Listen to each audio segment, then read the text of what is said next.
Bon, eh ben, c'est l'heure, donc on va commencer. Bienvenue à ce webinaire sur protéger vos ateliers et entrepôts dans ce contexte du Covid-19. C'est le troisième webinaire dans la série de comment vous protéger dans cette période. Le premier portait sur les domiciles, le deuxième sur les bureaux et donc le dernier sur les ateliers des entrepôts.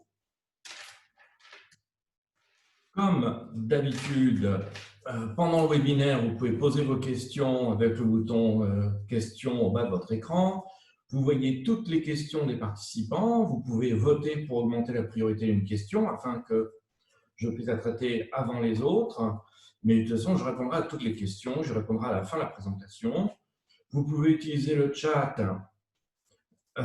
pour communiquer tout sujet qui ne constitue pas une question. S'il vous plaît, gardez les questions dans le fil des questions, le chat dans le fil des chats, pour pouvoir que je ne rate pas une question en cas de besoin. Vous pouvez aussi lever la main s'il y a un moindre problème pour attirer mon attention.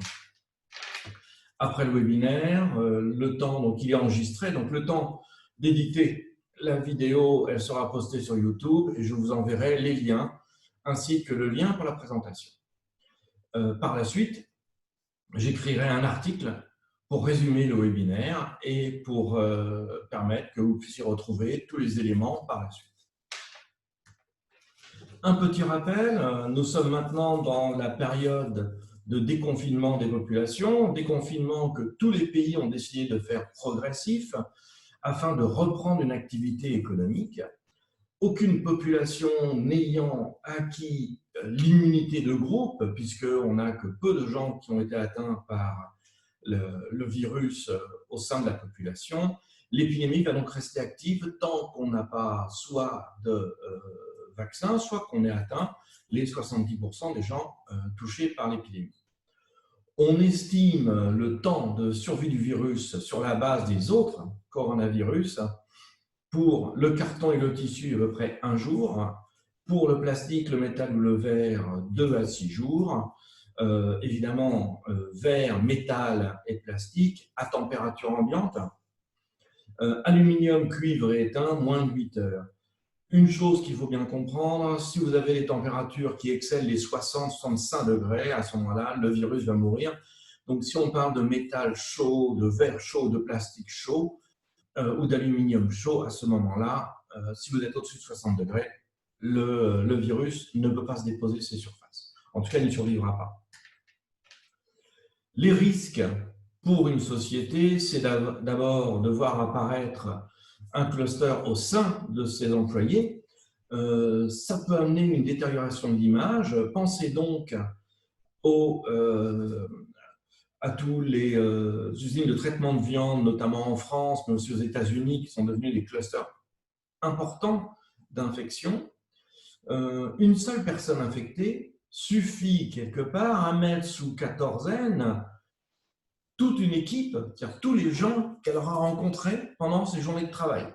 Ça peut faire quand même beaucoup de gens. Ça peut même faire toute votre société. Et la société qui repartirait pendant 14 jours à être en quarantaine, confinée à la maison, ça peut amener quand même un gros problème de performance et de continuité d'activité. De plus, il faudra compter qu'un stress permanent, une inquiétude, voire même des accès de panique, un mal-être, un manque de concentration va apporter un problème à la productivité de vos employés. De plus, vous pouvez aussi avoir l'absentéisme, parce que les gens ne se sentent pas à l'abri, voire des droits de retrait officiels qui en plus peuvent vous poser des problèmes si vous avez des syndicats qui peuvent même aller jusqu'à chercher des décisions de justice pour bloquer votre activité. L'objectif en fait de la protection, c'est quoi? C'est de vous permettre une qualité de vie au travail, enfin une qualité de travail, de vie au travail acceptable. Parce que si on ne fait pas de l'atelier un endroit où on se sent en sécurité, alors les gens ne travailleront pas efficacement. Il est possible d'obtenir de la productivité que de gens qui se sentent à l'abri. Pas de gens qui sont inquiets, qui vont qui vont voir leurs collègues comme des dangers potentiels ou qui vont se sentir en danger, qui vont avoir qu'une seule envie, c'est de partir. Ce n'est pas le meilleur moyen. Les procédures doivent de plus rester simples parce que sinon, elles ne seront pas appliquées. Si vous mettez des procédures compliquées, vous allez avoir des gens qui vont chercher des raccourcis pour ne pas les appliquer, pour trouver un moyen pour faire semblant de les appliquer parce que c'est trop compliqué. Ça prend trop de temps d'après. Alors, le but quand même, c'est de permettre la cohabitation en production productive de 3 populations éminemment différentes. Nous avons les immunisés, les gens qui ont déjà été atteints par le coronavirus et qui ont survécu. Soit ils l'ont eu sous une forme bénigne, soit une forme sévère, mais ils ont survécu, ils sont revenus travailler. Ceux-là, normalement, ne devraient plus pouvoir être contagieux ou être infectés. Ça peut être aussi des gens qui l'ont eu sans le savoir, parce qu'ils ont été asymptomatiques. Mais ceux-là, on ne peut pas les détecter. Nous avons les sans symptômes. C'est ceux qui n'ont soit jamais eu de symptômes, soit n'en ont pas. Donc, ça peut être des gens sains, qui n'ont jamais été en contact avec le virus, des gens qui l'ont eu, mais qui ne s'en sont pas rendus compte, ou avec très peu de symptômes, donc qui n'ont pas été testés, et donc qui sont immunisés, ou des gens qui sont infectés, n'ont pas de symptômes, et se trouvent être contagieux, et pourtant, vous ne pouvez pas les détecter. C'est la particularité de cette maladie, c'est qu'on peut avoir des gens malades sans le savoir et sans avoir les moyens faciles de les détecter. On ne peut quand même pas tester les gens tous les jours. Et puis, vous avez la population à risque. Les gens qui ont des comorbidités, c'est-à-dire diabète, obésité, ce genre de choses, problèmes respiratoires, problèmes cardiaques, qui sont donc à risque, s'ils attrapent le coronavirus, de se retrouver dans une situation où leur vie peut être en danger. Alors, ce que je vais vous présenter après ne garantit en aucune façon qu'il n'y aura pas de contamination dans votre atelier. Le but, c'est seulement de contrôler la probabilité pour qu'il y en ait une. Donc, pour éviter autant que faire se peut une contagion, mais la perfection dans ce cas présent, surtout avec le fait qu'on peut avoir des malades asymptomatiques, n'existe pas. Donc, ça ne remplace pas non plus les mesures que les gouvernements ont pu donner, ça s'implance à les complète, les rendre parfois plus visuelles et plus compréhensibles. En aucun cas, il n'est nécessaire d'appliquer la totalité. Vous devez choisir ce que vous voulez appliquer et appliquer seulement celle-là. Ne pas appliquer tout. Ça sert à rien. Ça sert à rien. C'est toujours utile, mais ne cherchez pas à compliquer la situation. Cherchez ce qui, chez vous, semble être le plus efficace, le plus pratique, ce que vous pourrez expliquer à vos employés, et ensuite appliquez-le. Il vaut mieux appliquer une petite partie des mesures très bien que d'appliquer un tas de mesures sans aucune rigueur. Alors, l'important, à mon sens, c'est le zoning. Et ça, j'ai vu assez peu de gens en parler. C'est du management visuel. C'est diviser son atelier en plusieurs types de zones. Une zone publique, cette zone est en contact avec l'extérieur, c'est par là que vous allez rentrer, c'est par là que votre marchandise va rentrer, elle est infectée, elle est potentiellement contagieuse. C'est là où vous pouvez attraper le plus facilement le virus, en dehors de l'extérieur et des transports en commun, évidemment. Il y a une zone de transition. Cette zone de transition ou ces zones de transition sont des zones qui vont vous permettre de passer d'une zone publique à une zone privée. Si vous avez plusieurs façons d'entrer dans vos bureaux, essayez d'en choisir qu'une. N'utilisez que le minimum pour éviter de compliquer les choses, d'avoir à adapter plusieurs zones. Si vous avez plusieurs zones par lesquelles arrivent les marchandises, utilisez-en qu'une. La zone privée, c'est le reste. C'est là où les gens travaillent, c'est là où le travail s'effectue et c'est là où les gens doivent se sentir à l'aise. On n'y accède qu'à travers une zone de transition. On ne peut pas y accéder autrement. Si vous n'essayez pas d'avoir un zoning clair, formalisé, à ce moment-là, vous êtes obligé de considérer que la zone publique, c'est partout, qu'elle s'étend sur tout votre site, avec évidemment tous les risques associés, notamment que les gens ne se sentent pas à l'aise ou en sécurité. Voilà un plan d'un atelier avec en haut à gauche un quai de chargement.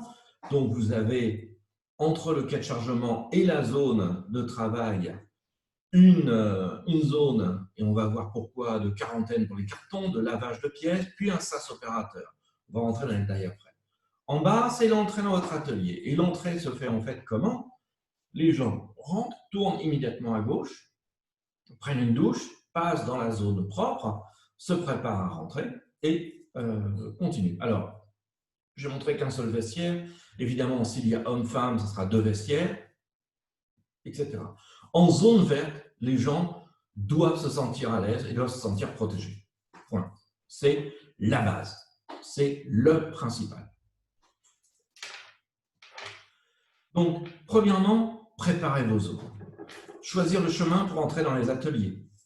Fermer les autres accès. Attention, les autres accès peuvent devoir être utilisés en cas d'urgence pour sortir.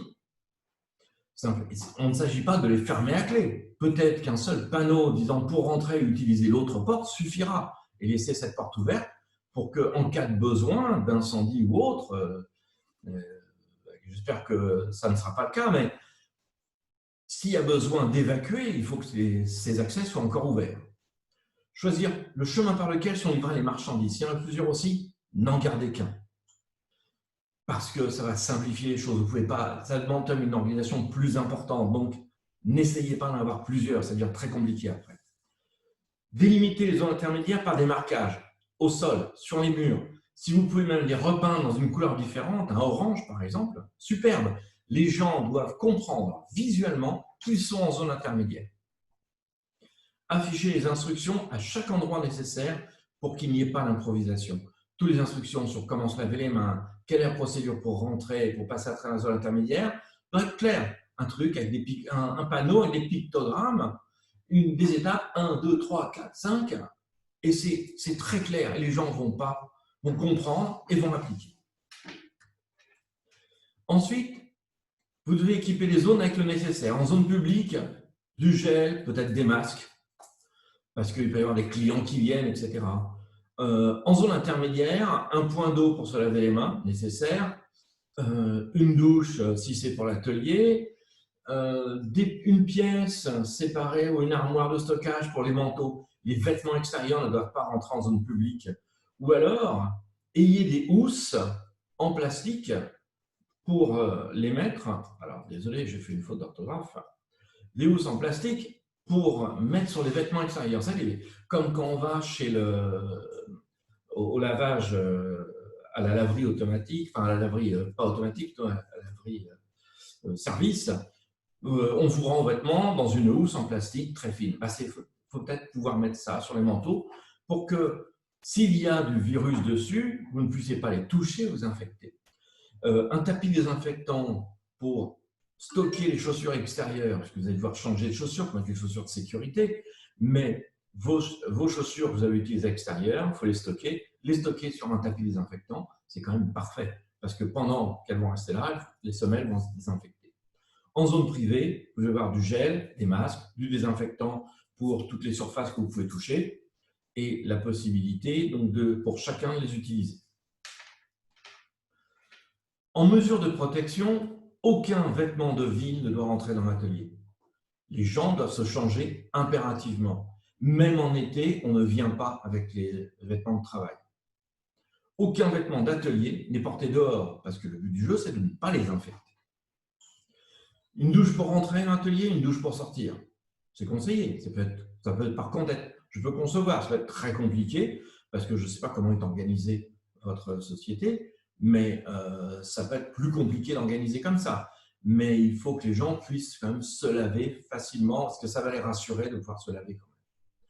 Changement de chaussures obligatoire. On ne rentre pas en zone privée avec des chaussures venant de l'extérieur. Casquette, bonnet de protection, lunettes, masque facultatif, mais la casquette, c'est important. Le virus peut être sur les cheveux, il va y rester à peu près approximativement comme sur du tissu, mettons à peu près une journée.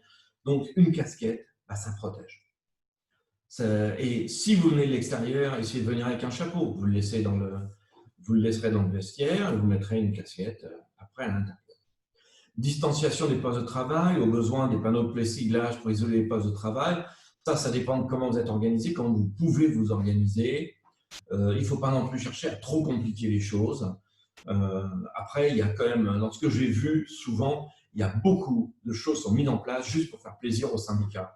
Ce n'est pas le but du jeu. Là, le but du jeu de cette présentation, c'est qu'est-ce qu'il faut pour réellement protéger les gens, pas faire plaisir à quelques personnes. Le travail en équipe, il faut diminuer la densité de présence à un moment donné. Peut-être qu'il faut diviser vos équipes qui travaillent en un seul shift en 2 shifts et diviser le travail autrement pour réussir à maintenir des équipes plus faibles. Parce que si l'un est malade dans une équipe, tous les gens de l'équipe vont devoir s'isoler. Donc plus l'équipe est petite, moins vous aurez d'impact sur votre activité. S'il y a un superviseur, son bureau doit être dans la zone privée. Il ne peut pas rentrer et sortir toute la journée. Ça serait complètement invivable et dangereux pour tout le monde. On peut passer de zone privée, si vous avez des bureaux attenant à votre atelier, dans zone privée des bureaux, zone privée des ateliers, s'il y a une communication directe. Si la communication n'est pas directe, vous devez forcément passer par les zones intermédiaires des ateliers et des bureaux.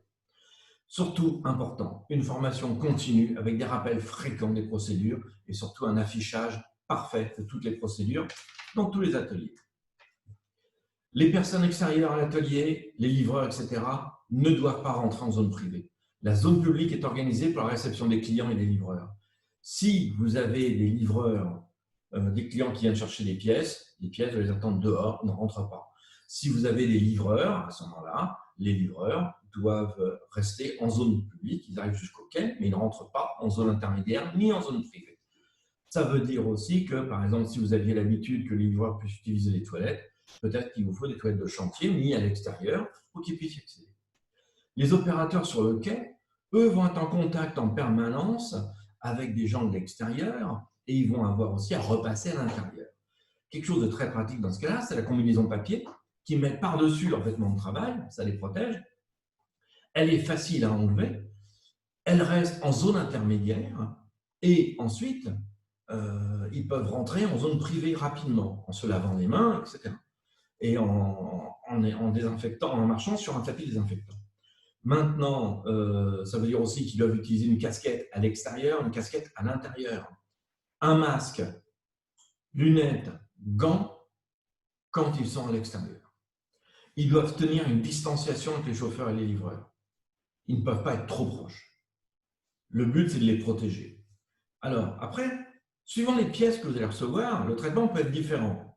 Si c'est des pièces métalliques et plastiques, ben vous pouvez les laver avec du désinfectant. À ce moment-là, la pièce est lavée, vous l'étiquetez et vous la rentrez. Les cartons, puisqu'on ne peut pas les laver, l'idéal, c'est soit de les vider, si on peut laver ce qu'il y a dedans, sinon, c'est les cartons, vous les gardez dans une zone intermédiaire, une zone de stockage de quarantaine de cartons pendant une journée. Donc, vous l'étiquetez, vous savez quel jour il est rentré. Puis, quand il a passé sa journée, hop, vous les rentrez, vous pouvez l'utiliser en zone privée. À nouveau, formation du personnel spécifique pour tout ce qui est gestion de ça. Plus une liste de contacts extérieurs doit être tenue. Vous devez savoir qui est venu, qui l'a rencontré, combien de temps. Pourquoi ? Parce que si au bout de 2 jours, c'est un autre livreur qui vient et qui vous apprend que le premier livreur a attrapé le Covid, a été malade, vous devez prévenir les gens qui ont été en contact avec lui pour qu'ils soit se fassent tester, soit surveillent les symptômes. Toute sortie de la zone privée vers une zone publique nécessite le passage par la procédure d'entrée avant de retourner en zone privée. Vous ne pouvez pas sortir, même si c'est pour fumer une cigarette, et revenir, sans passer par la zone intermédiaire. C'est-à-dire que si vous avez imposé qu'il y ait une douche pour rentrer en zone privée, le type va devoir reprendre une douche pour rentrer en zone privée. Et va de toute façon devoir se changer, parce qu'il ne peut pas sortir avec ses vêtements de travail. Les tables des salles de réunion et des repas sont désinfectées entre chaque utilisation. C'est toutes les salles, puisqu'elles sont touchées par les gens, vous les désinfectez systématiquement. Les outils ne sont pas partagés.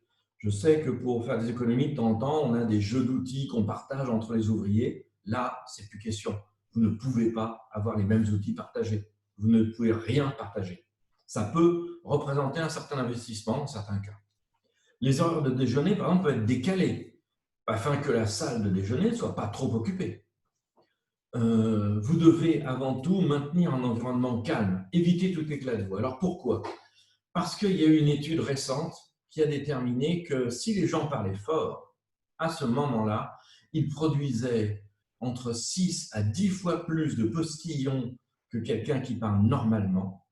Et donc, ça augmente, s'ils sont infectés, ça augmente la charge virale de l'atmosphère et donc ça peut créer des problèmes. Et une plus facile, contagion envers les autres. Une possibilité pour désinfecter les ateliers et les vestiaires, si vous avez la possibilité, alors ça a un certain prix, c'est en plus relativement un peu plus compliqué à impliquer, mais exposer les vestiaires et les ateliers aux UVC la nuit, alors ça peut être des lampes portables que quelqu'un va passer sur toutes les surfaces, c'est rapide, hein, c'est quelques secondes sur les surfaces pour tuer les virus, ou c'est carrément des lampes qui s'allument et qui vont inonder ces endroits de lumière. Attention que normalement, les UVC ne doivent pas être tournés vers les yeux de quelqu'un parce que c'est pas immédiat, mais c'est quand même pas bon pour la rétine. La zone intermédiaire, les zones intermédiaires sont désinfectées chaque soir. Hein, le sol lavé, les surfaces qu'on touche, lavées. Les poignées de porte sont désinfectées régulièrement. Les boutons des robinets sont désinfectés régulièrement. Des lingettes désinfectantes doivent être à côté pour que les gens puissent aussi les désinfecter en passant. La bonne habitude, c'est je prends une lingette, je désinfecte la poignée, je tourne la poignée en tenant la lingette et je jette la lingette. Ça, c'est la bonne méthode. Les toilettes doivent être désinfectées aussi régulièrement. Les dépôts de gel, de savon, de désinfectant doivent être vérifiés plusieurs fois par jour et remplis de façon régulière. Vérifier qu'on n'est jamais en manque. Il ne doit pas y avoir de manque de ces produits-là. Maintenant, rentrer dans un site, c'est plus aussi simple qu'avant. Il y a une procédure. Donc, la prise de température à l'arrivée sur site. Si quelqu'un veut accéder au site, on prend sa température. Alors, dans certains pays, c'est obligatoire. Par exemple, en Roumanie, c'est obligatoire. En France, c'est conseillé, toléré. Il y a d'autres pays où, ah non, c'est privé, donc vous ne pouvez pas. Bah, bon, là, je traite quand même les cas où on peut. C'est quand même le seul symptôme que vous pouvez réellement détecter. Les autres, c'est vraiment très compliqué. Donc, la température supérieure à 38, vous renvoyez la personne à son domicile et vous rapportez au RH. Pourquoi vous rapportez au RH? Parce que les RH doivent suivre qui va se faire tester. Parce que c'est à ce moment-là, c'est nécessaire d'avoir un test. S'il est inférieur à 38, l'employé peut rentrer. Il entre, il va directement au vestiaire, il dépose son manteau dans une armoire dédiée en zone de transition, il désinfecte les surfaces des mallettes ou des sacs qu'il peut avoir. Hein, les mallettes et les sacs peuvent avoir du virus sur eux et donc ne doivent pas rentrer directement en zone privée. Une douche, si c'est la procédure que vous avez choisie, changer de vêtements pour les vêtements de travail, donc il n'emmène pas ses vêtements extérieurs en zone privée, lavage des mains avec du savon pendant 30 secondes, utilisation de lunettes de sécurité, de calots, casquettes, gants et gants de travail. Puis il peut à ce moment-là rentrer dans la zone privée de l'atelier, il passe les surfaces de son espace de travail au désinfectant avant de commencer à travailler. À ce moment-là, on a maximisé les chances qu'il n'ait, lui, pas amené le virus avec lui, sans le vouloir, et de l'autre côté, il est à peu près protégé qu'aucun virus préexistant ne puisse le contaminer. Si vous recevez des cartons, réception de cartons d'un livreur, les cartons sont manipulés avec des gants, un masque, des lunettes de sécurité. Les cartons sont déposés en zone de quarantaine pendant une journée. Les cartons ensuite sont marqués comme étant décontaminés. Ils sont transférés dans la zone de stockage des ateliers, en zone privée. Les pièces livrées peuvent alors être utilisées. Pour ce qui est des pièces métalliques, la réception de pièces métalliques d'un livreur, ça commence par là. Les pièces sont manipulées avec des gants, un masque, lunettes de sécurité à nouveau. Les pièces sont déposées en zone de lavage. Elles sont lavées avec du désinfectant. Les pièces lavées sont marquées comme désinfectées, soit on met une étiquette, soit on met un marquage au marqueur dessus. Les pièces sont transférées dans la zone de stockage des ateliers, en zone privée, puisqu'elles ont été désinfectées. Les pièces livrées peuvent alors être utilisées. C'est une façon simple, mais protégeante, d'utiliser des pièces. Je vous rappelle que sur les pièces métalliques, le virus va quand même vivre 5 à 6 jours. En conclusion, nous allons devoir cohabiter au bureau comme à la maison avec un virus très contagieux, voire potentiellement mortel dans certains cas. Et ça va durer entre 12 et 24 mois, parce qu'on n'aura vraisemblablement ni vaccin, ni immunité de groupe dans cette période. On aura peut-être un traitement, mais le traitement ne va pas empêcher la contamination, il va diminuer la mortalité de la maladie. De simples mesures permettent de risquer le risque de contagion, pas de le supprimer, mais ça le limitera au minimum qui soit tolérable. Nous allons devoir adapter nos modes de vie et de travail. Vraisemblablement, ces modifications vont devoir rester. Ce n'est après tout qu'une hygiène accrue. C'est pas, dans ce que j'ai expliqué, il n'y a rien de très compliqué. C'est des procédures qui peuvent sembler parfois un peu contraignantes, etc. Mais quelque part, c'est quand même la base de l'hygiène personnelle. Il n'y a pas grand-chose de plus là-dedans et le respect des autres. La formation des collaborateurs est vraiment impérative, y compris un rappel régulier de formation. Alors, ça, donc, c'est voilà, j'ai exprimé donc comment je voyais la protection des ateliers. Donc, si vous avez des questions.